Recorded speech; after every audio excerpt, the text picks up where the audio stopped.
Hey, welcome to a daily dose here with David Ayer. For all of those who subscribe to my page on Facebook, I apologize for being out of the loop for so long. This year has been crazy. I started off the year injured and have never quite gotten my feet underneath me, and then COVID hit, and then all the craziness that's been 2020. So I apologize, but I'm coming back on. I'm hoping to do a number of different videos over the next little while. And the reason for this is that there's a lot going on in the world. And I opened a can of worms on Sunday and preached a message I preach periodically called Where We Are. And I talked about some major stuff that's going on prophetically in the world. I talked about our election coming up next month, because it is, if you're watching this some other time other than right now, it's October 2020, and I preached this message and talked about how the election was going to have impact, how there's things going on in Israel that they're talking about, that the Messiah is going to manifest himself in the next year or two. So there's a lot of things happening that are really big end time kind of ideas. And so I felt like I really needed to maybe just teach a little bit on end time stuff. Now, for the record, I am not an end time guy. I'm not a prophecy guy. That is not my thing. I leave that up to a lot of other people who have done a lot better than I ever could, spending my entire life on it, because it's not my ministry. But there is one person I do listen to in particular, and I know that there's a lot of people who have a lot of different fans that are involved in end time stuff. But there's one guy that I listen to. His name is Irvin Baxter. Now, Irvin Baxter, the reason he got my attention, just so you understand, is in 1986 he wrote a book called A Message to the President. In that book, he said that the Berlin Wall would come down, that communism would fall, and that would be the beginning of what he called a new world order that would be the foundation of the government that the Antichrist would sit upon. If you don't know history real well, in 1986, all three of those things happened. And obviously the third one, it would be kind of gray, right? But what's interesting is George Herbert Bush, the first President Bush, was in office at the time when all this happens. And right after the Berlin Wall comes down, he says this incredible thing. He said that this was the dawn of the New World Order. And so at that point, when I understood that it had been written 3 years earlier, before all these things happened, Irvin Baxter got my attention and has kept it ever since. I'm going to be going through some things that he's taught in a Bible study that he came out with probably almost 20 years ago. But the bottom line is that the foundations of this information is still outstanding. And so the first thing I'm going to do is talk about really Daniel 7 and things that he sees in Daniel 7, especially like modern nations in the Bible. And so I'm just going to read a couple of verses here. I'm going to read Daniel 7, verses 4 and 5, and then verse 7. So in Daniel 7:4, it says, the first is, actually, let me start in verse 3.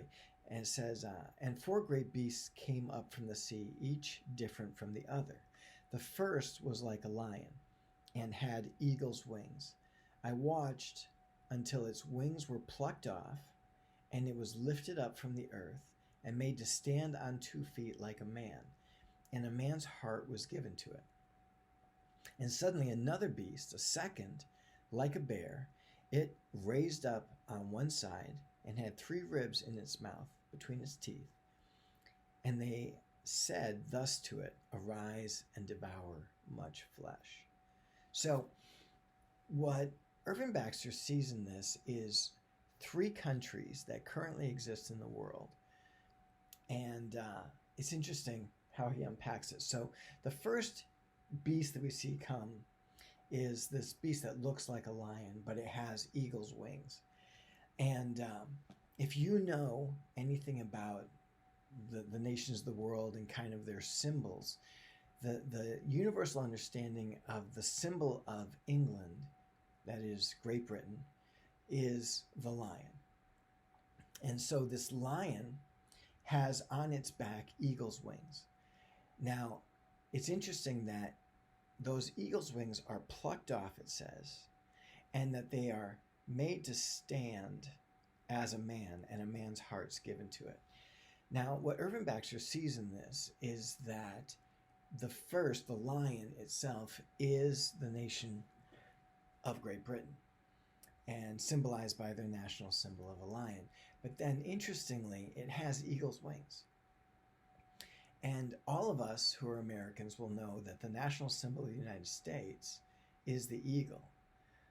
And so that lion has its eagle's wings plucked off and separated from it. And in that, those eagle's wings are made to stand as a man, and that man's heart's given to it. Now, one thing that is really interesting is that, of course, we come out of Great Britain. Our Declaration of Independence was written to King George because he was the king over the colonies. So our independence as a nation is from the nation of Great Britain. And prophetically, Daniel writes in roughly 600 BC about an event that happens, in 1776, where we declare our independence. So this is really intriguing. And that's not all, though. So he's kind of put out like Great Britain, the United States, and then he says that there's a bear. And this bear, for anyone who knows, again, kind of symbolism of nations, the bear has been Russia's symbol for as long as I can remember, put it that way.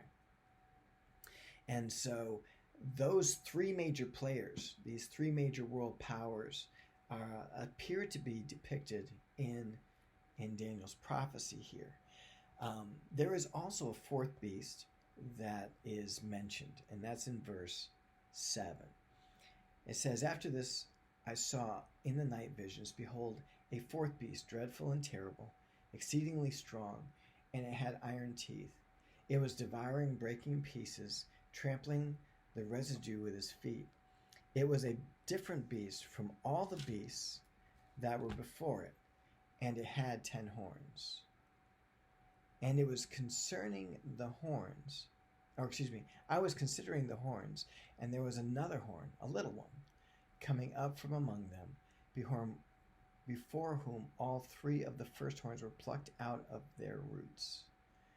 And there in this horn were eyes like the eyes of a man, and a mouth speaking pompous words." Now, the idea here is that this little horn is the Antichrist, and that he's speaking these pompous words, these arrogant words, and he is coming out of this fourth beast. Now, this fourth beast has 10 horns, and a lot of people have put this together. Irvin Baxter looks at that as being a group of 10 nations. Now, that may or may not be the case, and the reason is because there doesn't appear to be a 10-nation federation anywhere in the world at this time. The strongest arguments are that it could be the UN, which obviously has well more than 10 nations, or it could be the European Union, which has at this time 27 member nations. So both of those, according to the number 10, would be disqualified. What I would interject is that the number 10 symbolically means completeness or wholeness, biblically. That's why you have, for instance, 10 commandments given to the nation of Israel to follow. You have 10 plagues that are poured out on Egypt from the Lord as judgment. So the judgment was complete at 10. So 10 biblically is a prophetic number, uh, um, where it means completion. So it may be that whatever the entity is of government, that it's a complete number, not just strictly 10. And so, with that said, um,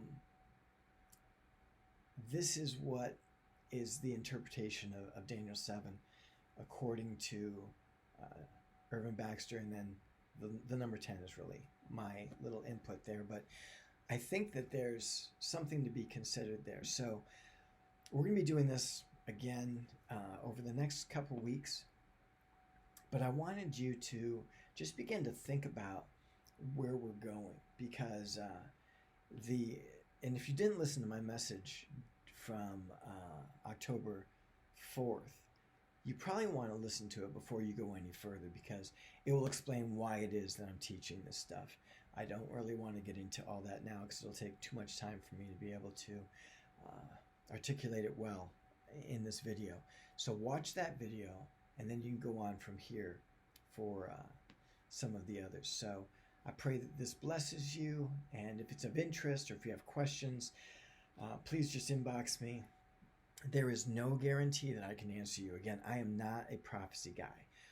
All I can do is turn you on to resources or pull stuff from other sources, such as Irvin Baxter. But if you do want to take a look at him, he's got a website that's called Endtimes, and it's really interesting, very high quality, and really good information. Lots of stuff there. So check him out. Okay, so God bless you today. Hope this blessed you. We'll see you later.